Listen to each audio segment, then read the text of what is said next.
ഹരിശ്രീ ഗണപതേ നമ. അവിഘ്നമസ്തു. യുദ്ധകാന്ഡം.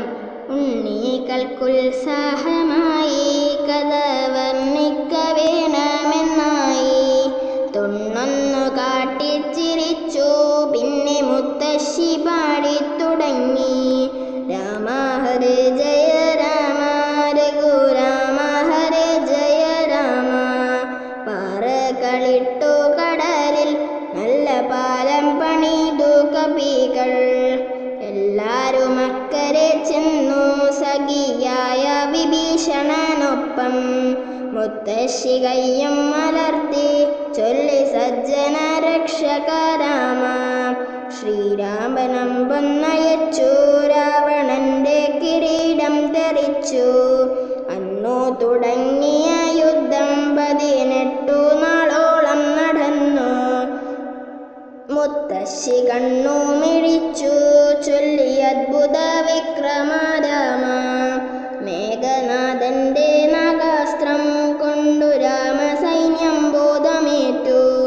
വന്നു ഗരുഡൻ വണങ്ങി ബോധമറ്റവരൊക്കെ ഉണർന്നു. മുത്തശ്ശിയൊന്നു ചിരിച്ചു ചൊല്ലി സർവാത്മക രാമ രാമ. കൂക്കം വലിച്ചുറങ്ങുന്ന കുംഭകർണനെ തട്ടിയുണർത്തി. രാവണൻ പോരിനയച്ചു പക്ഷെ രാമ ശരമേറ്റു ചത്തു. മുത്തശ്ശിയൊന്നു നിവർന്നു ചൊല്ലി സത്യപരാക്രമ രാമ. ബ്രഹ്മാസ്ത്രം കൊണ്ടിന്ദ്രജിത്തു രാമസൈന്യത്തെ വീണ്ടും തളർത്തി. രാവണ ശൂലം തറച്ചു ബോധമറ്റു സൗമിത്രിയൊരിക്കൽ. മുത്തശ്ശി കണ്ണു നിറച്ചു ചൊല്ലി ദുഃഖ നിവാരണ രാമ. അങ്ങു ഹിമാവനിയിൽ ചെന്നു കൊണ്ടുവന്നു മരുന്നു ഹനുമാൻ. അന്നല്ലോ സൗമിത്രി കൊന്നു മേഘനാഥന്റെ ദിവ്യബാണത്താൽ. മുത്തശ്ശി വീണ്ടും മുറുക്കി ചൊല്ലി രാമ ഹരേ ജയ രാമ.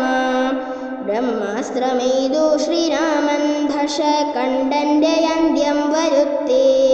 ലങ്കാ വിഭീഷണനേകി സീതയഗ്നി പരീക്ഷ ജയിച്ചു. മുത്തശ്ശി കയ്യിണ കൊട്ടി ചൊല്ലി നാരായണ രാമ രാമ.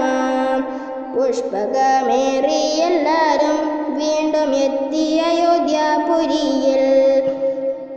ശ്രീരാമ പട്ടാഭിഷേകം നല്ല കെങ്കേമമായി നടന്നു. മുത്തശ്ശി കൈകൂപ്പി നിന്നു ചൊല്ലി സീതാപതേ രാമ രാമ. സത്യധർമാദി പുലർന്നു സ്വർഗതുല്യമായി രാമരാജ്യം. രാമായണ കഥ പാടി നല്ല പൈതങ്ങളെ വളർന്നാലും. മുത്തശ്ശി ചെല്ലമടച്ചു ചൊല്ലി ദേവനാരായണ